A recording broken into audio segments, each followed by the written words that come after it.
안녕하세요. 오늘도 사연살롱을 찾아주셔서 감사합니다. 저는 작년 이맘때 이혼을 했어요. 어떻게든 이혼만큼은 피해보려고 노력했지만 그게 제 마음처럼 안 되더라고요. 사실 저는 이혼 가정에서 자랐어요. 그런 탓에 이혼에 대해 부정적인 생각을 가지고 있어요. 단란한 가정에서 자란 친구들은 모르고 자랐을 일들을 저는 수없이 겪으며 살아야 했거든요. 세상이 만만치 않다는 걸 너무 일찍 알아버렸으니까요. 그래서 내가 겪은 고통을 내 자식한테만큼은 물려주고 싶지 않았어요.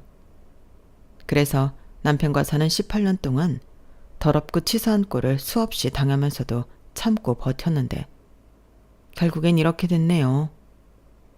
나 하나 당하고 사는 건 참을 수 있어요. 그런데 내 엄마한테까지 못되게 구는 건 도저히 못 참겠더라고요. 제가 이렇게 엄마 일에 발끈하는 데는 이유가 있어요. 저희 엄마는 저한테 있어서 정말 특별한 분이기 때문이에요. 친자식도 아닌 저를 맡아서 키우시느라 결혼도 미룬 채 살아오신 분이거든요. 그럼 지금부터 배은망덕한 남편놈한테 통쾌한 복수를 날린 제 사연을 전해드릴게요. 저는 아빠 얼굴을 모른 채 자랐어요. 아빠 얼굴을 익히기도 전에 저희 부모님이 이혼을 하셨거든요. 엄마가 저를 임신하고 출산을 한 사이 아빠는 저희 엄마보다 6살이나 어린 여자와 만남을 가졌고 제가 돌이 되던 무렵 이혼을 요구하셨어요. 출산과 육아로 몸이 많이 망가진 엄마를 보고 더 이상 여자로 보이지 않는다고 하면서 헤어지자고 하더래요. 남의 자식을 낳은 것도 아니고 자기 자식을 낳느라 몸이 많이 부른 건데 어쩌면 이럴 수가 있는 건지. 그런데 더 웃긴 건 뭔지 아세요? 저희 할머니 반응이었어요. 네가 관리를 못해서 내 아들 마음이 떠난 건데 누굴 탓하겠니? 그러게 평소에 관리 좀 하지. 왜 그렇게 네 몸을 엉망으로 만들었어? 지금 네 꼴을 보면 내가 남자래도 안고 잘 마음이 안 들겠다. 어머님, 그걸 지금 말이라고 하세요?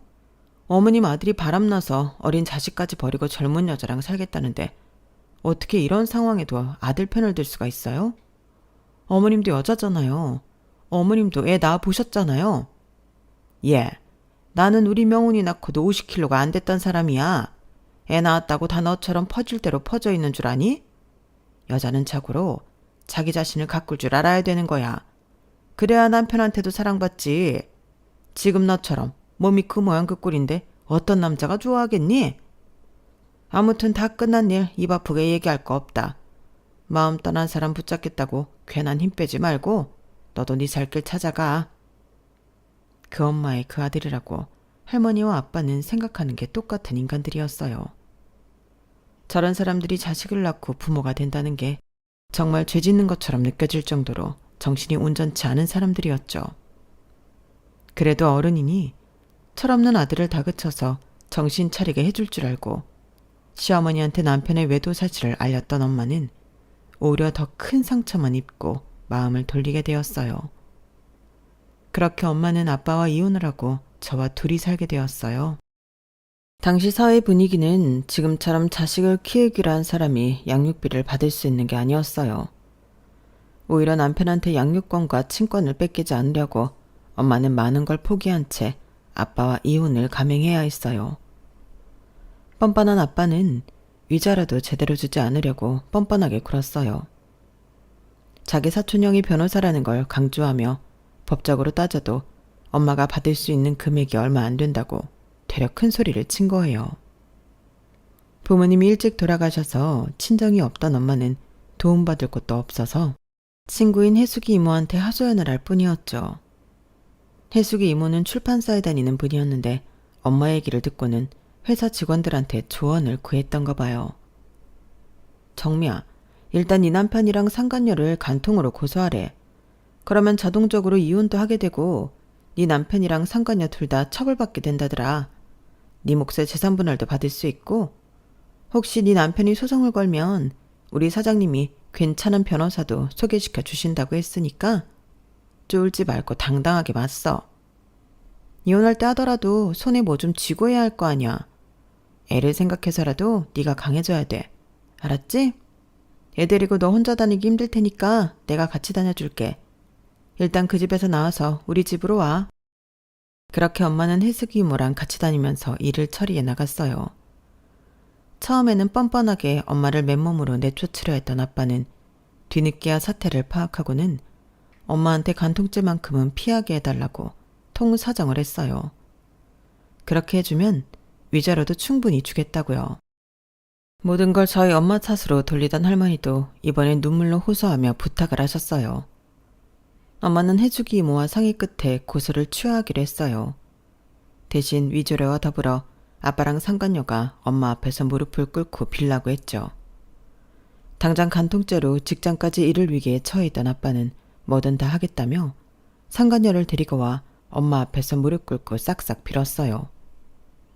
불과 얼마 전까지 창피한 줄도 모르고 마치 세기의 로맨스라도 하는 것처럼 꿀값을 떨던 두 사람은 눈물 콧물 더 빼면서 모냥 빠지는 간통범의 모습이 되었어요. 이혼 후에도 엄마랑 저는 해숙이 이모 집에서 계속 지내게 되었어요. 이모가 그렇게 하자고 했거든요. 위자료로 받은 돈은 잘 가지고 있다가 하고 싶은 게 생겼을 때 가게를 차리든 하기로 했어요. 그렇다고는 해도 숨만 쉬어도 돈이 들어가는 세상에 어떻게 가진 돈만 쓰면서 살 수 있겠어요. 결국 몇 개월 안 돼서 엄마는 김밥집을 차리기로 했어요. 엄마가 선택한 김밥집은 요즘에도 흔히 볼 수 있는 김밥 체인점이었어요. 엄마가 김밥집을 차린 데는 그럴 만한 이유가 있었어요. 김밥집이 식당이긴 하지만 대단한 요리 솜씨를 요하지 않기 때문이에요. 재료만 준비해 놓으면 그 자리에서 바로바로 싸서 주면 되고 곁들이로 파는 메뉴들은 다 간단한 분식 종류들이어서 만들기 쉬웠거든요.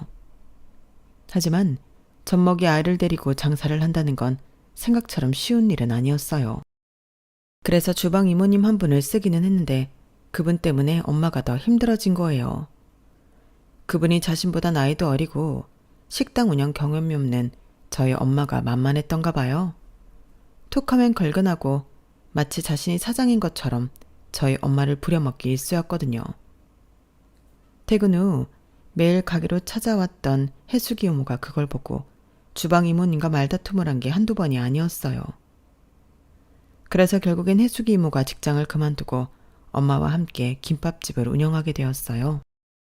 마음이 잘 맞는 친구가 같이 장사를 하니까 솜씨는 서툴지 몰라도 오히려 가게 운영은 잘 되었고 주변 회사랑 학원, 교회에서 대량 주문이 들어오면서 가게는 금세 자리를 잡을 수 있었어요. 그 덕에 저는 잘하면서 금전적으로는 어려움 없이 잘할 수 있었어요. 엄마와 해숙이 이모의 사랑을 듬뿍 받으면서요. 현실은 아빠 없는 아이였지만 솔직히 말해서 아쉬울 건 하나도 없었어요. 엄마가 이혼하지 않았다고 해도 아빠는 제게 그 어떤 도움도 안 될 사람이었다는 걸 잘 알거든요. 제가 초등학교 3학년 때 아빠가 엄마 가게로 찾아온 적이 있었어요. 물론 저는 학교 수업 중이라서 만나지는 못했지만요. 그 사이 두 번째 이혼까지 하고 세 번째 결혼을 준비 중이던 아빠는 염치 없게도 엄마한테 돈을 끌어왔더라고요. 두 번째 아내랑 이혼할 때 가진 돈을 대부분 뺏겨서 월세집에서 살고 있는데 가볍게 만나고 있던 여자가 덜컥 임신을 했다는 거예요. 나이도 어린 여자라서 여자 쪽 부모 반대도 심한데 집도 절도 없다고 하면 자기를 얼마나 깔보겠냐면서 저희 엄마한테 전셋집 구할 돈 좀 해달라고 그랬다더군요. 그런 아빠한테 엄마는 설거지하던 물을 퍼다가 얼굴에 퍼부으면서 그랬대요. 인생을 그따위로 막 사는 건 안 창피하고 돈 없는 것만 창피하냐고요. 8년 만에 찾아와서는 지 자식 잘 지낸지는 관심도 없고 뭐? 돈을 빌려줘? 월세집이 쪽팔려? 에라이 미친놈아. 너 같은 것도 인간이냐? 내가 돈이 남아더라도 차라리 그 돈으로 똥을 닦고 말지. 너한테는 절대 안 준다. 더 험한 꼴 당하기 싫으면 당장 내 가게에서 나가. 한 번만 더 그 더러운 낯짝 들고 나타나면 그때 네 면상에 똥물을 뿌려줄 테니까.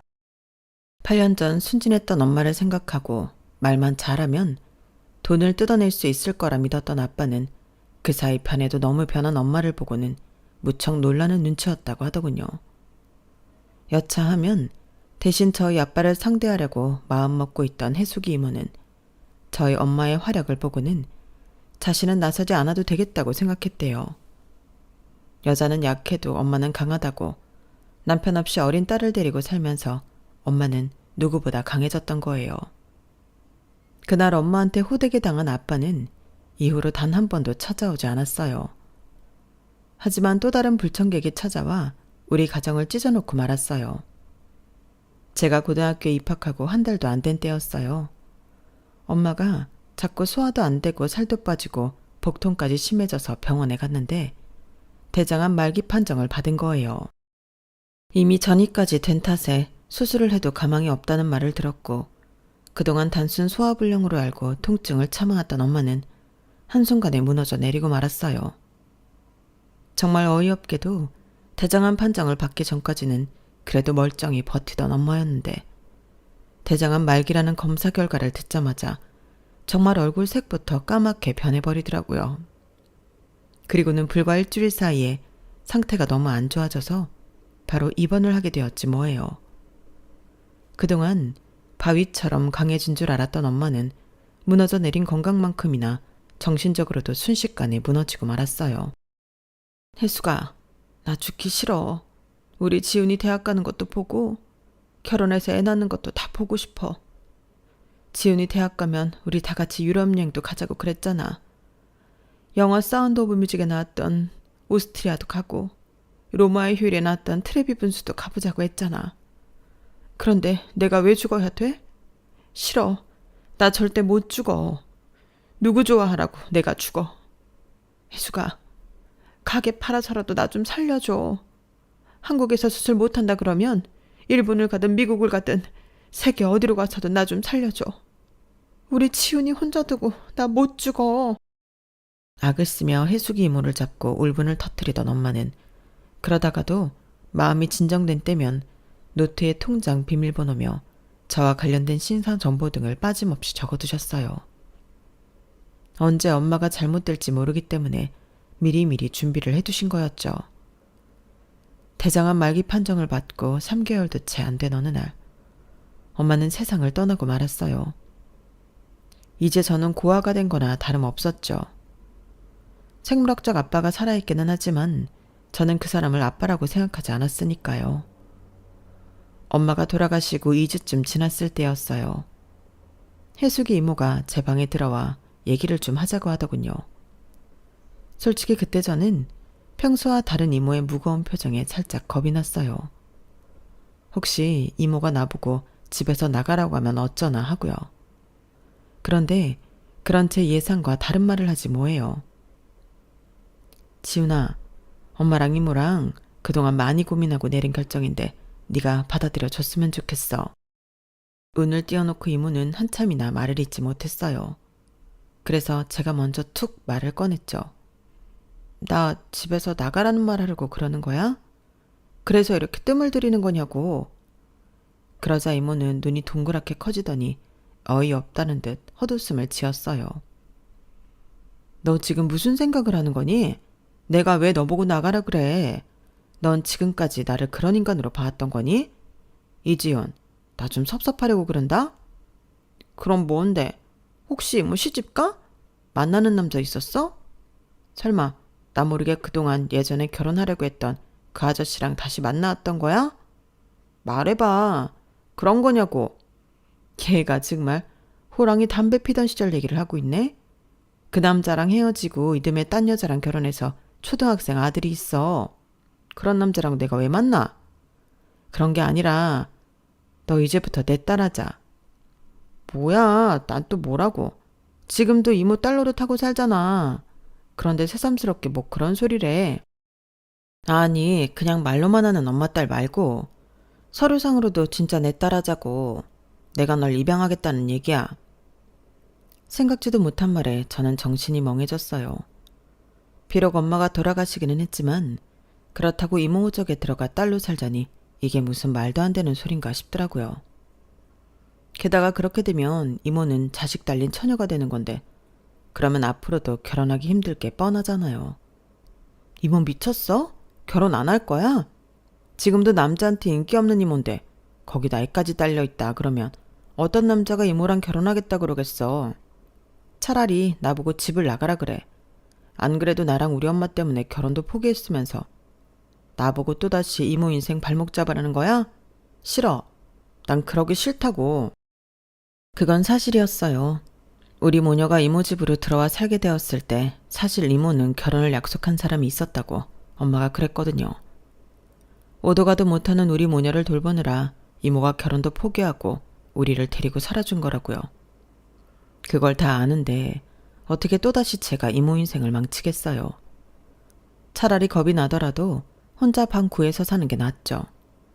하지만 이모는 이런 제 마음도 모르고 제가 싫다고 하면 강제로라도 저를 입양하겠다고 그러더라고요. 저희 엄마랑도 이미 다 얘기가 끝난 거라면서요. 이모가 대책 없이 착하고 오지랖이 넓은 사람이라는 건 알았지만 이번에 정말 너무 나간 것 같다고 생각했어요. 그런데 네가 네 엄마한테 무슨 소리를 어떻게 들었는지 모르겠는데 나 정말 너희 모녀 때문에 결혼 포기한 거 아니야. 아무렴 내가 내 인생까지 포기하면서 너랑 네 엄마를 받아줬겠니? 내가 쪽팔려서 말 안 하려고 그랬는데 도저히 안 되겠다. 그래, 내가 이참에 솔직하게 다 털어놓을게. 내가 왜 잘 다니던 회사 그만두고 네 엄마 김밥집에서 일을 시켰는지 알아? 네 말대로 그때 결혼을 전제로 만나던 사람이 있었어. 같은 회사에 다니던 사람이었는데 그 남자 집에 인사드리러 갔다가 욕만 옴팡 얻어먹고 쫓겨났다.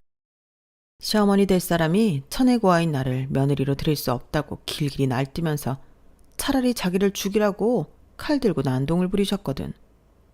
그래도 난 그 사람이 나를 택할 거라고 믿었는데 다음날 회사 옥상으로 불러서 그러더라. 이 결혼 도저히 안 되겠다고. 여자는 다시 만나면 되지만 엄마는 다시 만날 수 없지 않냐면서 말이야. 속으로는 야속하고 미웠지만 웃는 얼굴로 쿨하게 그러자고 했어. 어차피 마음 정리한 사람한테 매달려봤자 내 꼴만 더 우스워질 게 뻔하니까 더 상처 입기 전에 내가 발을 뺀 거지. 막상 그래놓고는 앞으로 회사에서 마주칠 게 겁이 나는 거야. 그래서 회사 그만두고 네 엄마 밑에서 일 시작한 거고. 그러니까 내가 너 때문에 결혼도 포기했다는 착각은 하지 말라는 거야. 난 너 때문이 아니라 고아인 내 처지 때문에 버림받은 거라고. 그래서 내가 당한 수모를 절대 너한테 물려주기 싫어. 내가 널 입양하려는 건 내 친구 정미 자리를 뺏겠다는 게 아니라 내 친구를 위해서 친구 딸을 지키려는 거라고. 그러니까 내가 너 입양하게 해줘. 엄마 대접해달라고 안 할게. 호칭도 지금처럼 이모라고 불러도 돼. 대신 네가 결혼을 하게 될 땐 철저하게 네 남편한테도 시부모한테도 날 엄마라고 소개해줘, 지훈아. 그래줄 수 있지? 혜숙이 이모는 제 손을 꼭 잡고는 눈물이 그렁하게 맺힌 눈으로 저를 지그시 바라보셨어요. 세상 무엇보다 따뜻한 그 눈빛에 저는 마음을 돌리게 되었고 그렇게 혜숙이 이모는 하루아침에 저희 두 번째 엄마가 되었어요.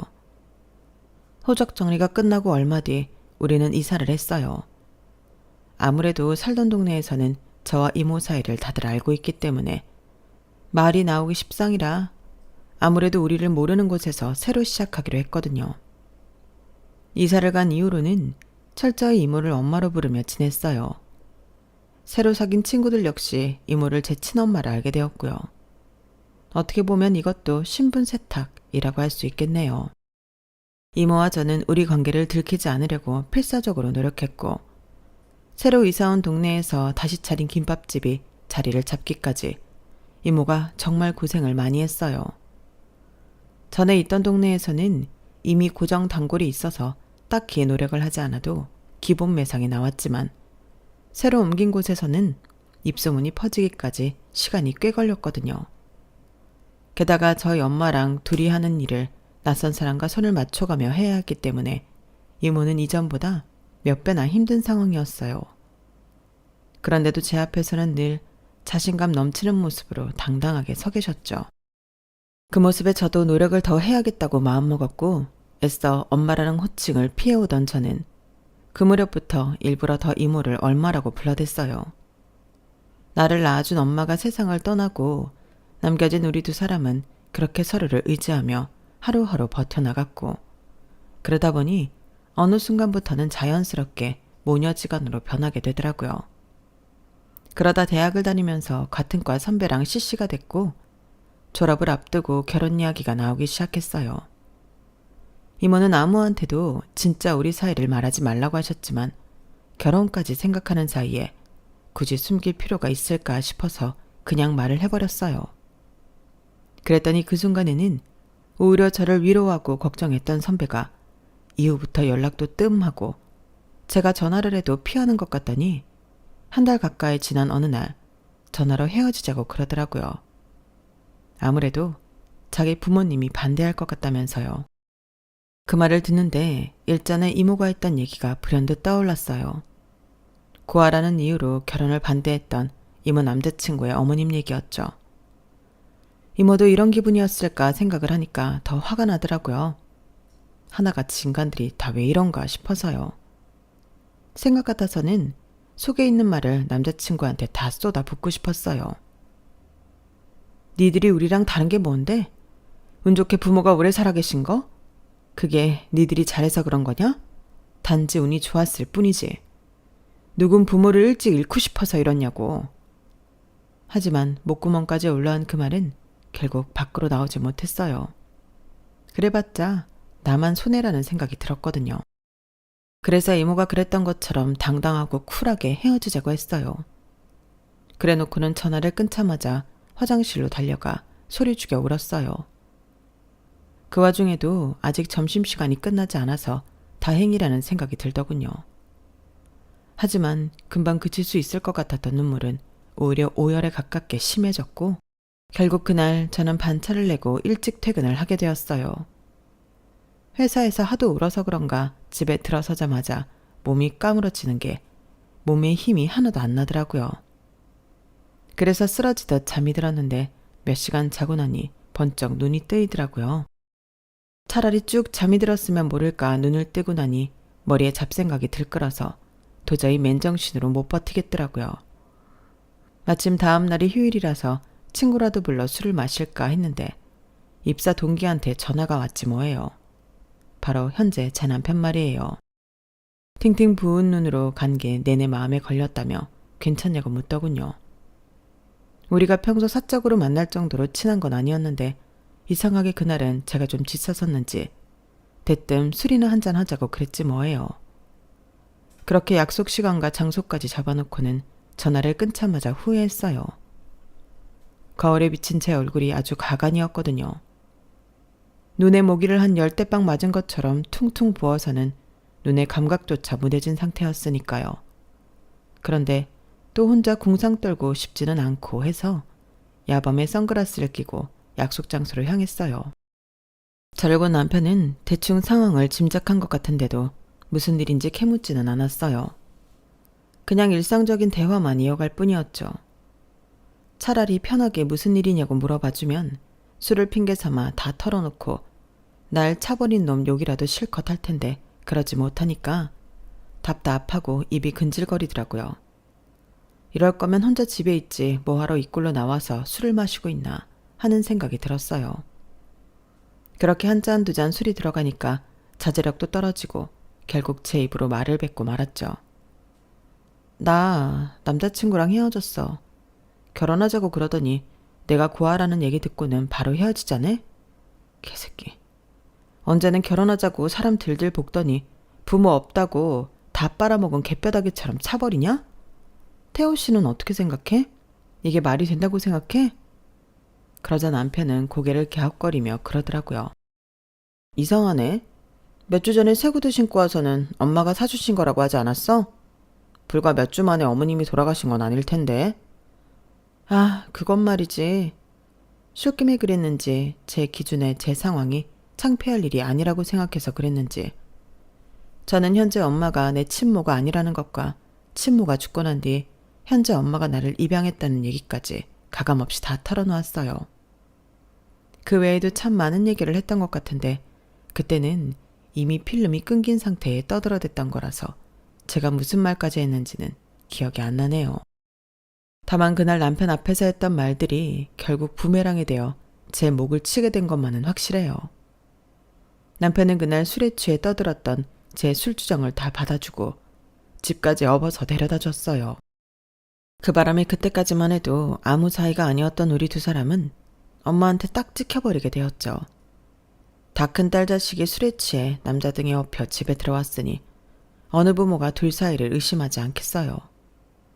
우리가 사귀게 된 건 그로부터 1년쯤 뒤였음에도 불구하고 저희 엄마는 그때부터 우리 두 사람이 사귀고 있던 걸로 오해하셨어요. 남자친구와 헤어진 날 제가 떨어선 진상짓을 고스란히 혼자 받아냈던 남편은 그날 일을 계기로 저와는 허물없는 사이가 되었어요. 남녀가 툭하면 만나서 술도 마시고 주말엔 같이 영화도 보러 다니고 했으니 관계가 깊어지지 않는 게 이상한 일이었죠. 결국 우리는 직장에 비밀로 한 채 연애를 시작했고 그렇게 1년 연애 끝에 결혼을 하게 되었어요. 제 출생부터 사소한 집안 사정 하나까지 다 알고 있는 남자라서 오히려 마음이 놓이더라고요. 그런 사실을 알고도 저랑 결혼할 생각을 해준 남자였으니까요. 그래도 시댁 식구들한테만큼은 저와 엄마의 관계를 비밀로 하고 싶었어요. 아무래도 눈치도 보이고 괜히 남들 입에 오르내리기 싫었거든요. 다행히 남편도 그런 제 뜻을 따라주었고 그 점에 대해서는 고맙게 생각했어요. 저희 시부모님은 지방에서 농사를 지으시는데 땅이 많은 것도 아니고 그렇다고 농사 위에 부수입을 올릴 만한 작물을 키우시는 것도 아니어서 생활이 그리 넉넉하지는 않았어요. 그럼에도 저랑 저희 엄마 앞에서는 엄청 목에 힘을 주고 계셨어요. 어머님 말씀대로라면 원래 아들 가진 부모는 세상 두려울 거 없이 당당한 거라고 하시더군요. 집안 대를 이었으니 말이에요. 요즘은 어디 가서 그런 소리하면 창피당하기 일쑤겠지만 제가 결혼을 준비하던 때만 해도 아들 가진 부모들의 유세가 좀 있는 편이었어요. 당신 아들이 대단한 판사나 검사나 의사가 아니어도 말이죠. 그리고 그런 이해 안 가는 생각은 상견례 자리에서 바로 나타나더군요. 나는 이 나이 먹도록 시골에서 농사만 짓고 살아온 사람이올시다. 나는 정치도 모르고 경제도 모르는 사람이에요. 그저 내 몸뚱이 하나 가지고 성실하게 농사지어서 내 처랑 자식들 먹이고 입히는 것만 알고 산 사람입니다. 그래도 내가 이렇게 사돈들 분 앞에서 당당하게 고개를 들 수 있는 건 비록 내 손에는 흙 묻혀가며 힘들게 살았어도 내 아들만큼은 서울에 있는 대학까지 보냈다는 자부심이 있기 때문이에요. 딸만 덜렁 낳은 안사돈 앞에서 이런 말 하긴 좀 그렇지만 나는 조상들 앞에 서면 면설 정도는 다 하고 살았다는 얘기입니다. 아들 낳아 대를 이었고 아들 녀석을 서울에 있는 대학도 보내서 번듯한 회사까지 다니게 했으니 이만하면 내 할 일 다 한 거 아니겠습니까? 음식이 식는 줄도 모르고 일장연설을 하시는 아버님 앞에서 저희 엄마는 조용히 고개를 끄덕이셨어요. 그런데 그래서 말입니다, 사돈. 듣자 하니 하시는 식당이 꽤 잘 된다고 하던데 수십 년 그렇게 장사를 해왔으면 벌어놓은 돈도 꽤 되지 않을까 생각합니다. 자식이 둘셋 되는 것도 아니고 딸랑 딸내미 하나인데 딸 자식 결혼하는 마당에 부모로서 돈 아낄 이유가 있겠습니까?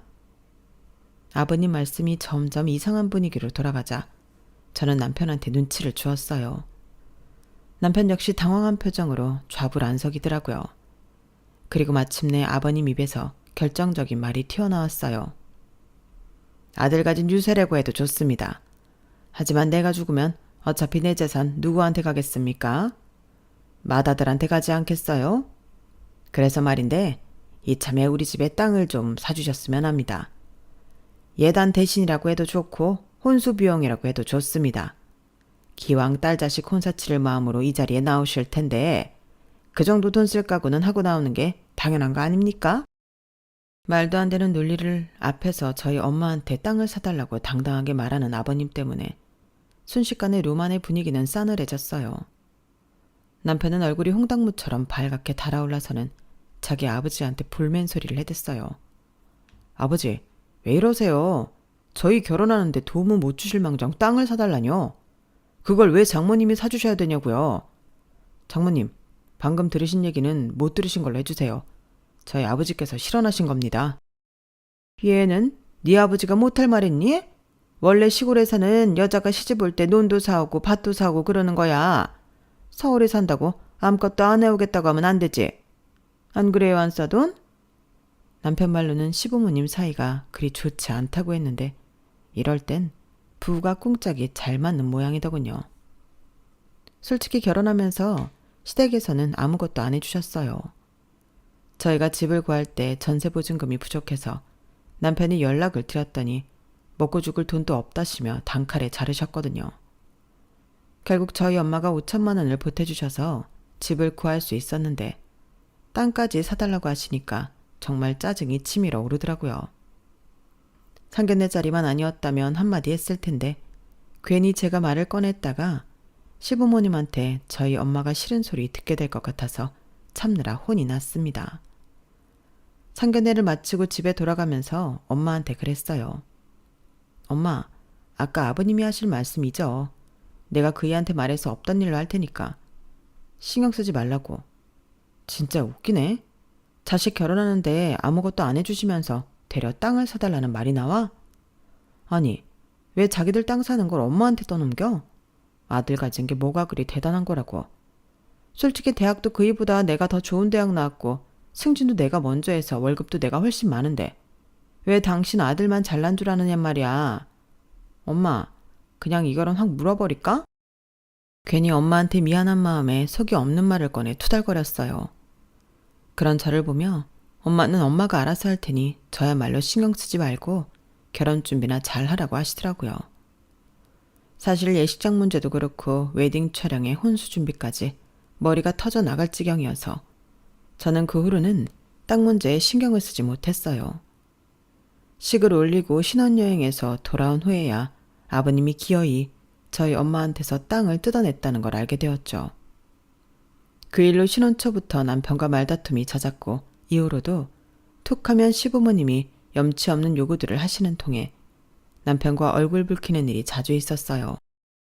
시댁 문제만 아니라면 남편이랑 다툴 일이 없는데 말이에요. 그래서 퇴근길에 엄마 가게에 들러 하소연을 했더니 엄마가 그러시네요. 결혼해서 사는 사람들 치고 그런 문제 하나 안 가지고 사는 사람이 어디 있겠냐고요. 그래도 도박에 빠져서 집안 들어먹는 시부모 아닌 게 어디냐고요. 적어도 땅은 나중에 저희가 되돌려받을 수라도 있으니 보험 들어놨다 생각하라나요? 남편과 18년 가까이 결혼 생활을 해오면서 시댁 때문에 엄마가 피해를 본 게 한두 번이 아니었어요.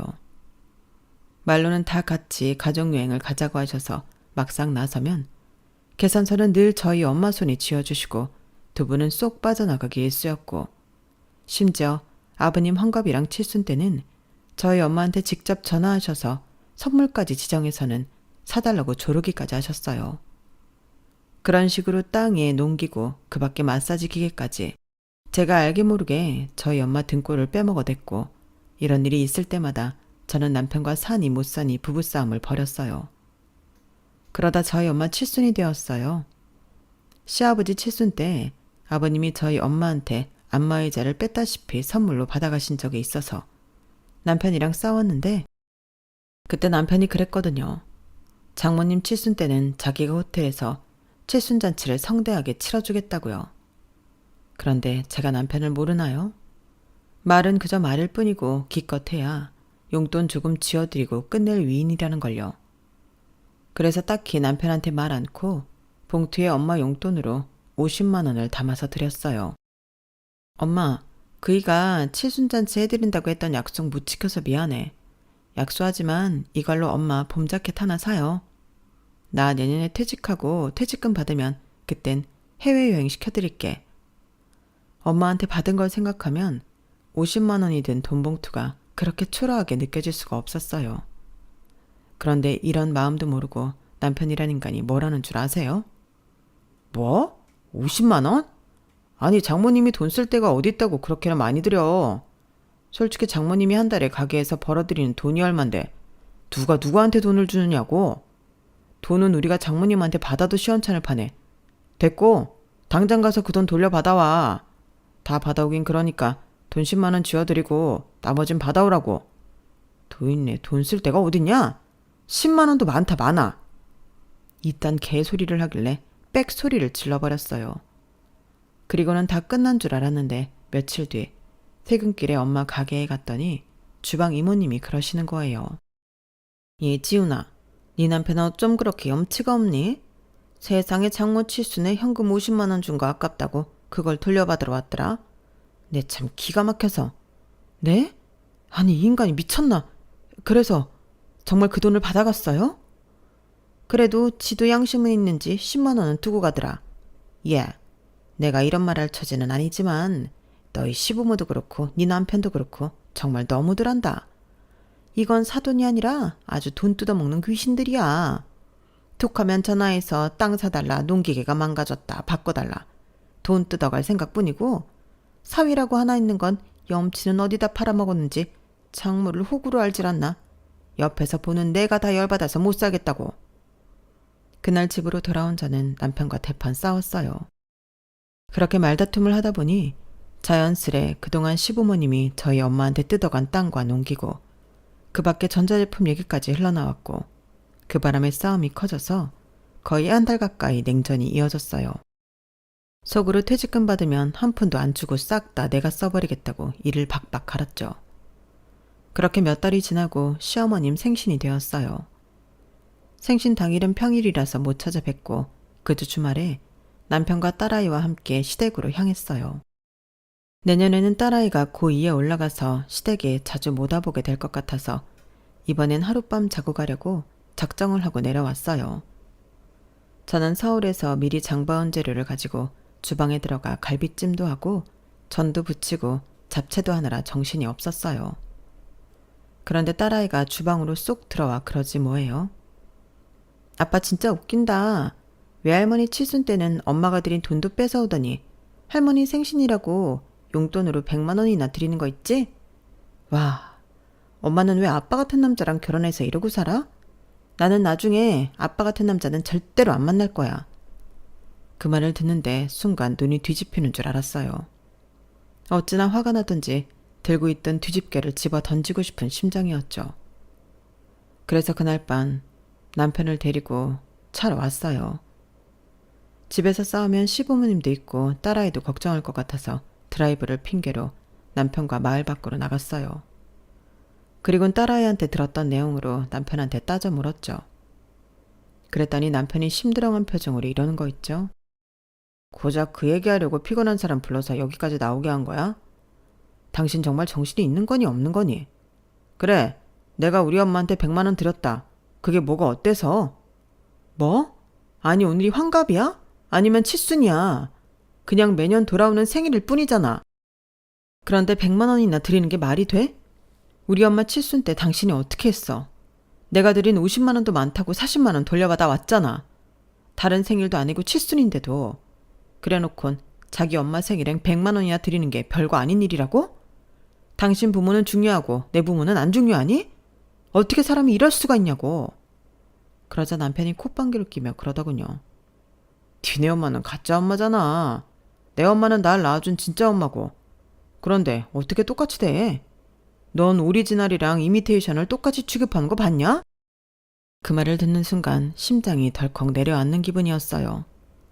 그러니까 이 인간은 지금까지 내 엄마를 장모가 아닌 가짜 장모로 취급하며 살아왔다는 거잖아요. 받아먹을 땐 입안에 혀처럼 굴며 내 엄마 지갑을 탈탈 털어가더니 대접을 해야 되는 순간이 오자 이런 식으로 차별한다는 사실에 화가 나는 걸 넘어서 허탈했어요. 이런 걸 남편이라고 믿고 살았다는 게 믿어지지가 않아서요. 연애까지 포함하면 근 20년을 함께 지내오면서 그날처럼 남편이 낯설게 느껴지는 건 처음이었어요.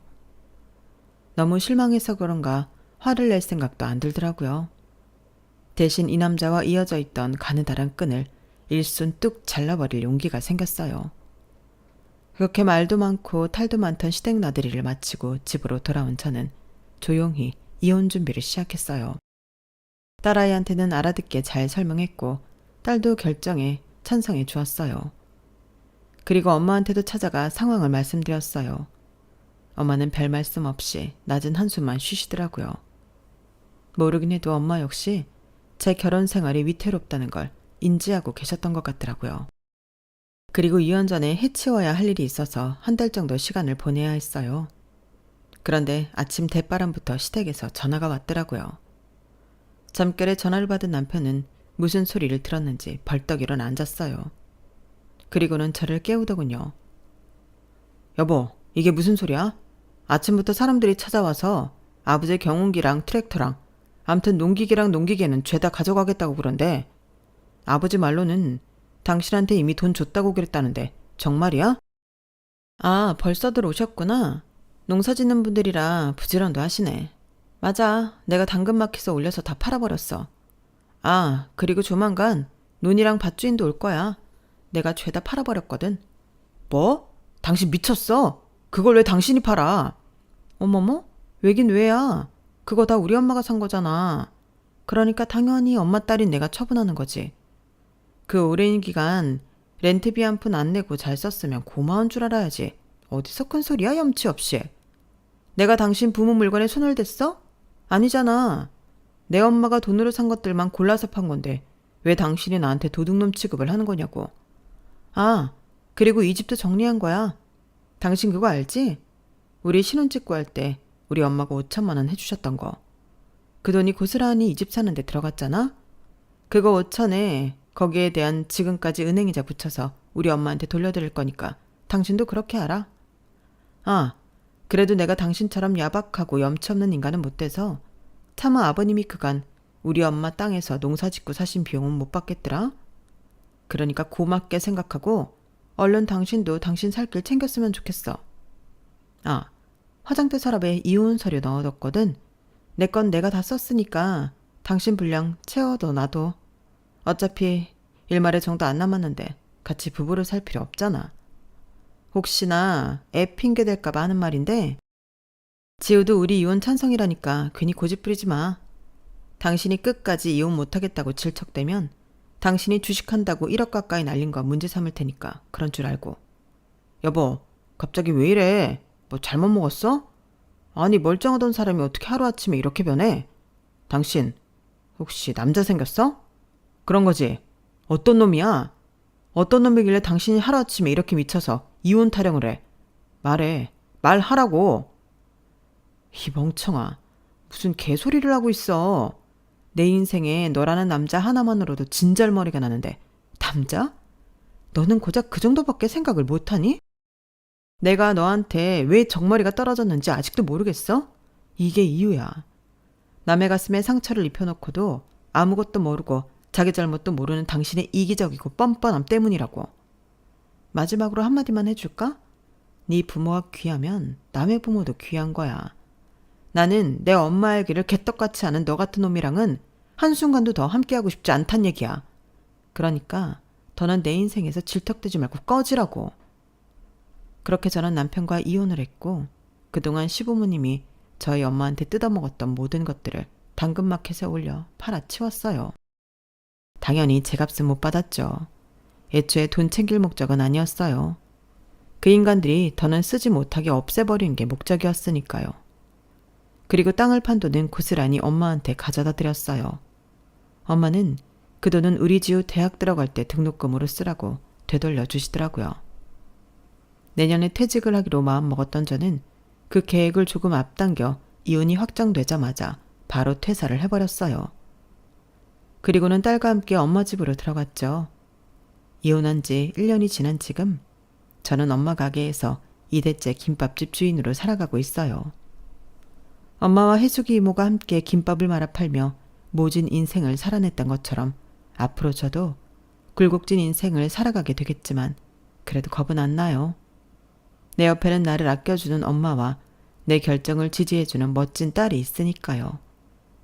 옆에 내 편이 있다는 것만큼 행복하고 든든한 건 없잖아요. 지금까지 제 사연을 들어주셔서 감사합니다. 여러분들 곁에도 소중한 인연들이 있으시길 바랍니다. 행복하세요. 여러분, 사연 댓글에 응원과 현명한 조언 부탁드려요. 좋아요와 구독은 저에게 큰 힘이 됩니다. 오늘도 좋은 일 가득하세요.